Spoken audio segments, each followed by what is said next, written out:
का सेक्शन है जी 173।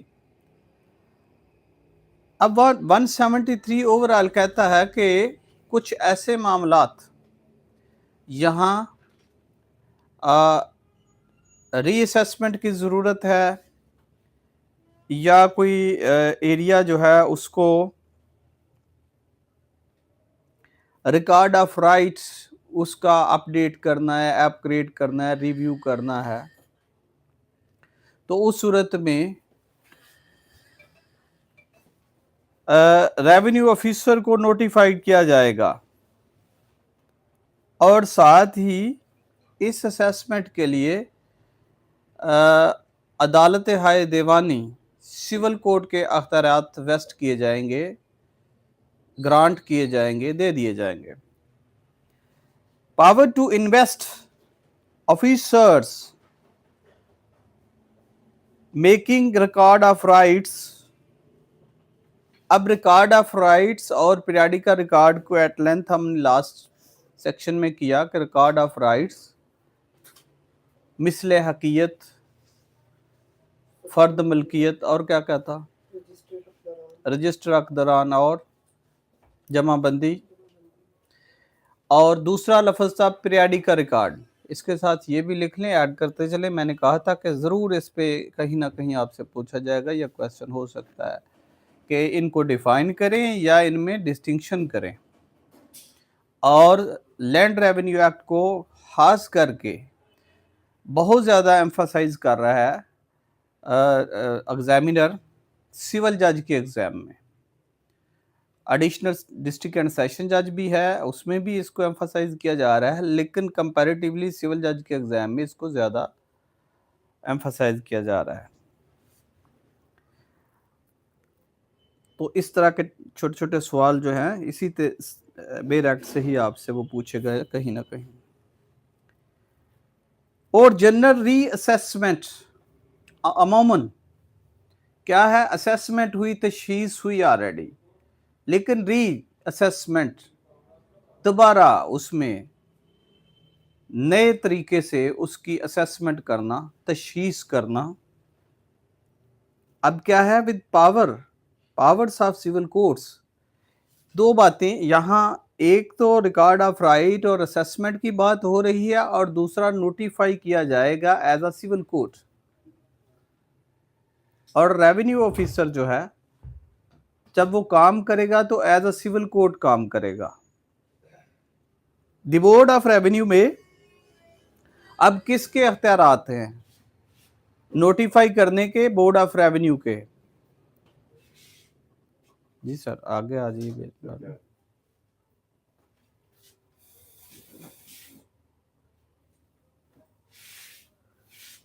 The board of revenue में by notification invest any revenue officer making, अब किसी भी रेवेन्यू ऑफिसर को इन्वेस्ट करेगा, क्या करेगा, देगा, अख्तियारात देगा, मेकिंग और स्पेशली रिवाइजिंग, या तो अख्तियार करेगा यार 173 लैंड रेवेन्यू एक्ट, बेर एक्ट दीजिए उनको, और specially revising record of rights. अब एक दफा रिकॉर्ड ऑफ राइट्स तैयार हुआ, अगर हम लैंड रेवेन्यू एक्ट के ही सेक्शन 40 जो कि अभी बताया 40 उस पे जाएंगे तो लैंड रेवेन्यू एक्ट में ये पीरियडिकल रिकॉर्ड की जो है प्रिपरेशन के बारे में है। जी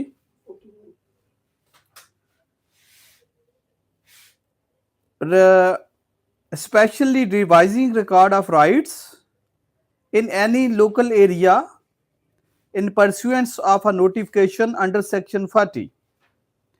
सेक्शन 40 में किसी ऑफिसर को नोटिफाई किया जा सकता है, बोर्ड ऑफ रेवेन्यू से नोटिफाई करेगा। एक तो अगेन पीरियडिकल रिकॉर्ड नहीं, रिकॉर्ड ऑफ राइट के लिए, और दूसरा रीअसेसमेंट के लिए, including power of civil court, उस ऑफिसर को जो है वो अख्तियार दिया जाएगा। सेक्शन 40 जो है हम ऑलरेडी इसको देख चुके हैं। और making a general reassessment of land revenue in any local area.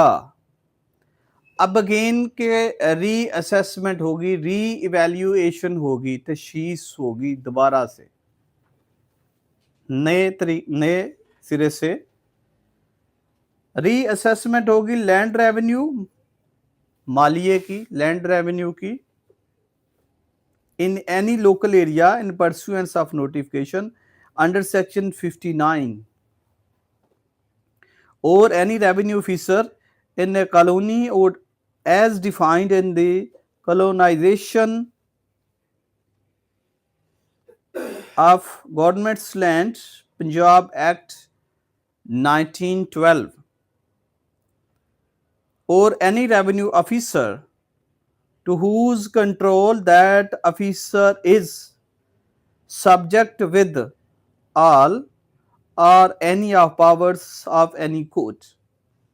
हाँ, ये भी है कि डायरेक्टली नहीं, जिसके मतहत कोई रेवेन्यू ऑफिसर होगा, यह मीन हो सकता है, कोई कलेक्टर हो सकता है, उसको उसके नीचे कोई असिस्टेंट कलेक्टर, कोई तहसीलदार जो कि रेवेन्यू ऑफिसर की डेफिनेशन या क्वालिफिकेशन को फुलफिल करता है, उसको कलेक्टर को नोटिफाई भी किया जा सकता है।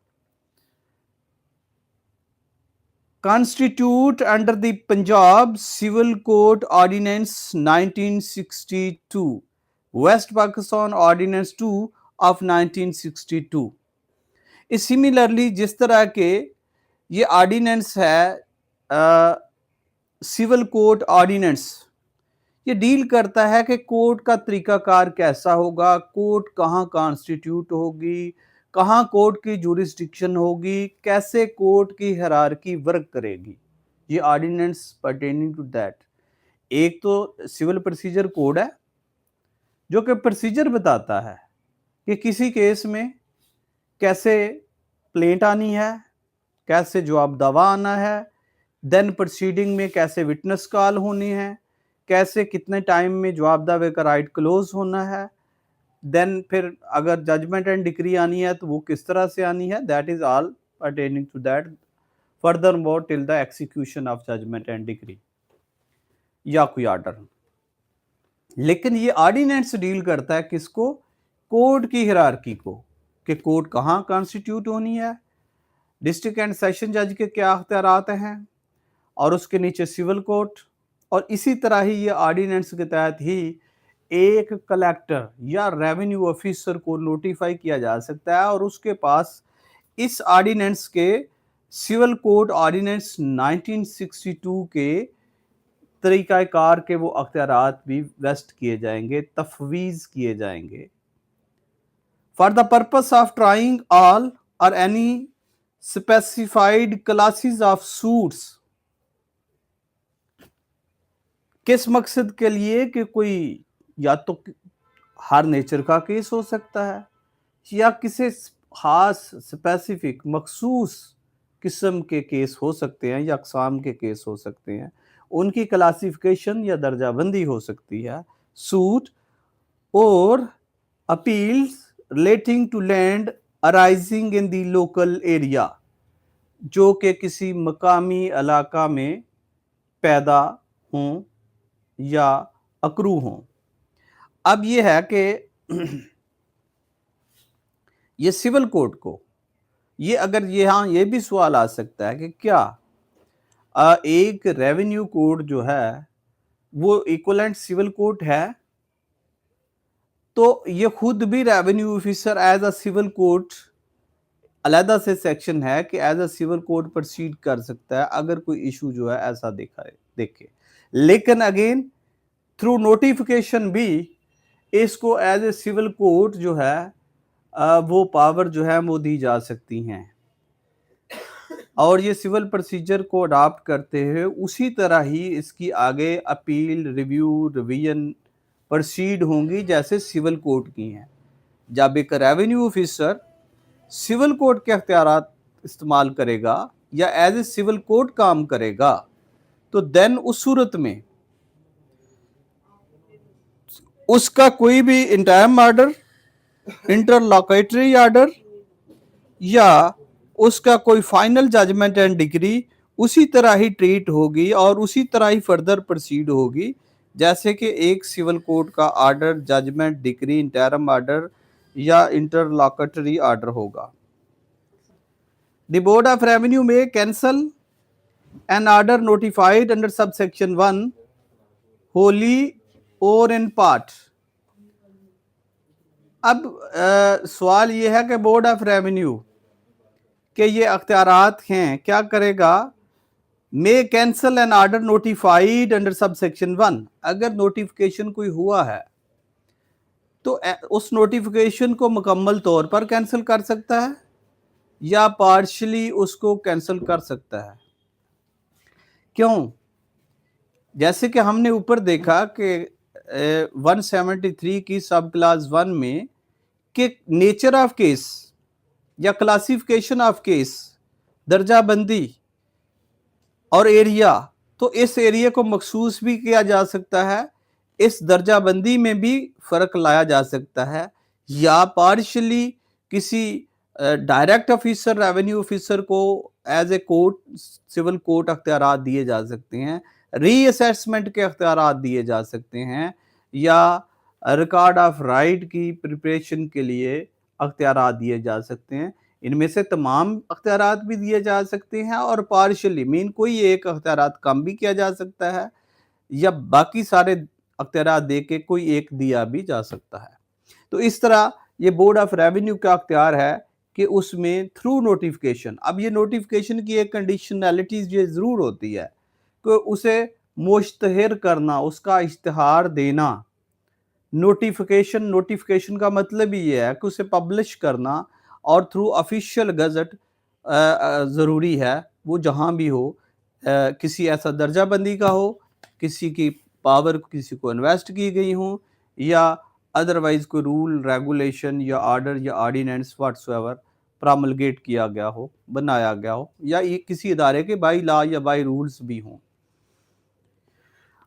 आगे 3 में कहता है वाइल एन ऑर्डर और any part of an order under subsection 1 continues in force. Again जैसे कि हमने सब क्लास 2 में ये पढ़ा कि बोर्ड ऑफ रेवेन्यू पार्शली इसको कैंसिल कर सकता है, इसी तरह 3 में भी कह रहा है कि कंटिन्यू कर सकता है। In force the power conferred there by shall be exercise by officer invested there with and not otherwise. हाँ, यहां ये बात करता है कि अगर किसी ऑफिसर को वाइल एन ऑर्डर और part of an order under subsection 1 continues in force. अब ये सब रूल 1 के तहत अगर किसी को ये अख्तियारात किसी ऑफिसर को दिए जाएंगे थ्रू नोटिफिकेशन एक प्रॉपर तरीके से, तो वो कब तक इनफोर्स रहेंगे, कब तक अमल में रहेंगे, अमल दरामद उन पे होता रहेगा। The power conferred there by shall be exercised, कब तक? By the officer invested there with, जिसको दी जाएगी, एंड नॉट अदरवाइज, उसके अलावा नहीं। यानी ये नहीं है कि किसी खास एरिया के कलेक्टर को ये पावर वेस्ट की जाए तो दूसरा एरिया का कलेक्टर कहे कि नोटिफिकेशन हुआ है, लिहाजा वो भी कलेक्टर है, मैं भी कलेक्टर हूं, मुझे भी ये पावर जो है ये दी गई हैं। नहीं, ऐसा नहीं है। सिर्फ वही ऑफिसर जिसको ये पावर दी गई हैं वही अख्तियार इस्तेमाल करेगा, इवन कि उसका सक्सेसर या प्रेडिसेसर भी अख्तियारात का इस्तेमाल नहीं करेगा अनटिल और अनलेस अगेन उसको नोटिफाई नहीं किया जाता through the board of revenue. 4 में कहता है जी any case pending before an officer under the order. अब सवाल ये है कि जब ये नोटिफिकेशन होता है उस दौरान उसी ऑफिसर के पास उसी एरिया का अगर कोई केस ज़ेरे इल्तवा है ज़ेर समाअत है, पेंडिंग है, तो उस केस को वो ऑफिसर उसी तरह ही सुनेगा जैसे वो उस नोटिफिकेशन से पहले था। हाँ, अनटिल और अनलेस उस नोटिफिकेशन में वो स्पेसिफाई नहीं किया जाता तो, बिकॉज इसका मकसद ये नोटिफिकेशन का है, कैसा है, assessment, reassessment, record of right और सिविल कोड के अख्तियारात देने, जो कि already section 40 land revenue act और सेक्शन इसमें 59 लैंड रेवेन्यू एक्ट के तहत रेवेन्यू ऑफिसर के पास अख्तियारात हैं। तो इसलिए ये जो पहले केस पेंडिंग हैं वो उसी तरह ही पेंडिंग रहेंगे या उसी तरह ही उन पे अमल दरामद होगा और उनका डिसीजन उसी तरह होगा जैसे नोटिफिकेशन से पहले उन पे डिसीजन आना था या उन्होंने डिसाइड होना था। Time of collection there of may be dispose of by him as if the order, हाँ उसी तरह ही वो डिस्पोज करेगा एज इफ द ऑर्डर और that part of it continue in force unless the board of revenue directs. हाँ, ये है कि डायरेक्शन उन पेंडिंग केसेस के बारे में अगर बोर्ड ऑफ रेवेन्यू की कोई डायरेक्शन अदरवाइज है। जैसे कि हमने देखा कि कुछ लॉ ऐसे आते हैं जिसमें रेट्रोस्पेक्टिव इफेक्ट नहीं होता, बल्कि ज्यादातर लॉ ऐसे होते हैं, सिविल लॉ भी। लेकिन पिछले दिनों हमने ऑर्डिनेंस पढ़ा जो कि क्या था, the protection of ownership title and possession of immovable property ordinance 2025। उसमें कहा गया, ये अभी जो इंट्रोड्यूस हुआ है, उसमें कहा गया कि इसका रेट्रोस्पेक्टिव इफेक्ट भी होगा, जो पेंडिंग केस हैं उस पे भी वो उसका इफेक्ट होगा, जो उससे पहले हैपनिंग हुई है या इंसिडेंट हुए हैं या डिस्पोजेशन हुई है या उसमें जो फॉल करता है उस पे उसका इफेक्ट होगा।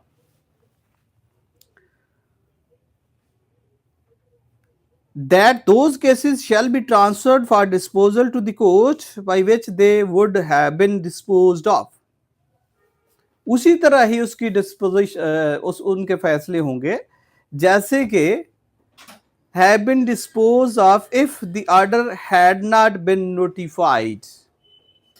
इसी सूरत, ऐसी शक्ल में ही कि जैसे कि कोई नोटिफिकेशन इशू ही नहीं हुआ और जैसे कि किसी को कोई एज सच अख्तियार अंडर सेक्शन 173 सब सेक्शन 1 नहीं दिए गए।